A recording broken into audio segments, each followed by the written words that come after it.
Are you interested in researching your genealogy using DNA?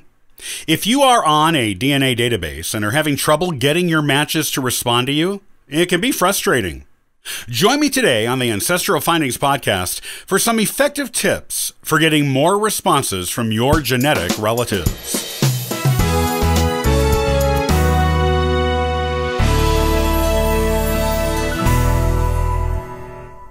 DNA is an amazing tool for expanding our genealogy research and adding to our family trees.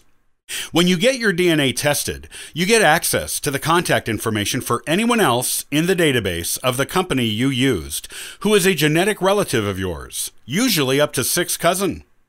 If you contact these matches, you have a high likelihood of discovering previously unknown family information and may even get access to photos, letters, diaries, and more that you thought were long lost to time. You never know what branch of an ancestor's family kept certain information and certain heirlooms.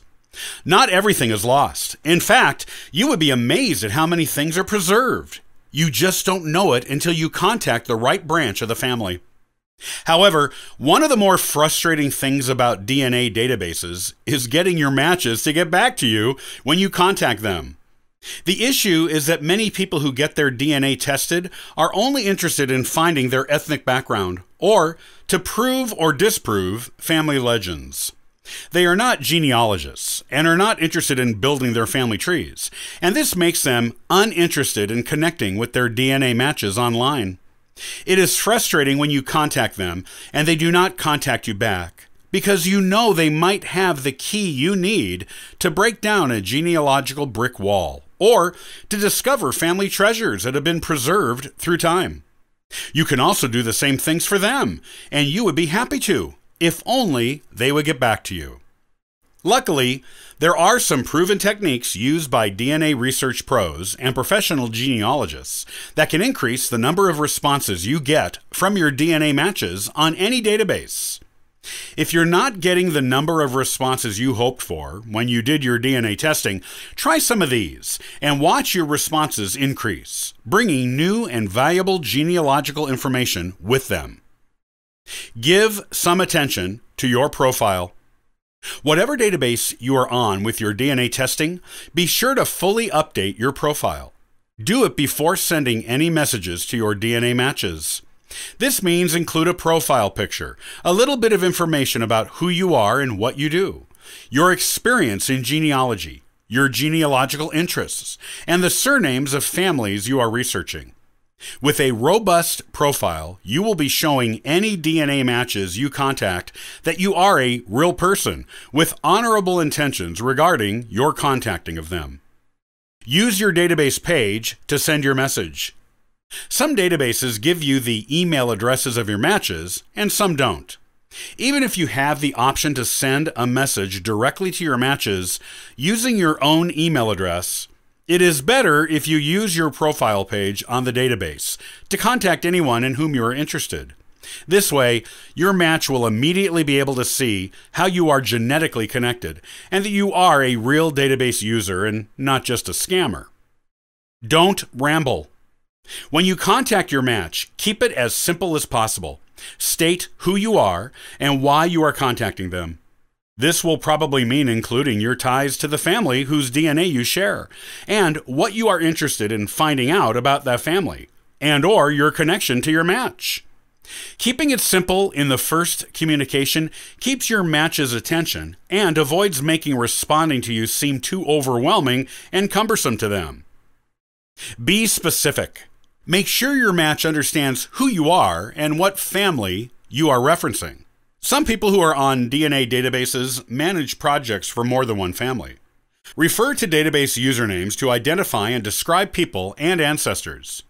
Use surnames regarding the family you are contacting them about. This will make it easier for them to identify you, the information you need, and the family to which you are referring. Don't include your entire family tree. Avoid this, at least in the first message. Keep your initial contact to just one inquiry about one ancestor. If you have more than one connection, or if you want to talk about other ancestors, Save that for subsequent messages, once your match has responded to you a few times and you have gotten to know each other better. Even if you write the best message in the world, there will still be a few matches who won't get back to you. Don't take it personally. These are people who simply have no interest in genealogy or meeting genetic matches and had their DNA tested for their own personal other reasons. Every now and then, a message may get lost in the ether of the internet on its way to its recipient, or your match may not log into the DNA database often, which may mean it takes months or a year or more for them to receive your message. It could also simply be that they saw your message and meant to get back to you, but life got in the way and they forgot. Don't stalk your matches. It can be tempting to keep sending message after message when someone doesn't respond, hoping that this time you will craft a message that will grab their interest. After all, that person may be the key to breaking down your brick wall or obtaining other important genealogical information. But think how you would want to be treated in the same circumstances. People have their own reasons for not responding to messages on DNA platforms. Respect them. If you keep messaging them, they are not more likely to respond, they are less likely to. They may even report you to the database for harassment, and you will lose your privileges there. Remember, there are always other matches with connections to the ancestral lines you are researching. Don't focus on one person who doesn't want to be contacted. Find someone else in that line who does. Keep doing DNA match contacting the right way, and you will get the responses and hopefully answers you seek.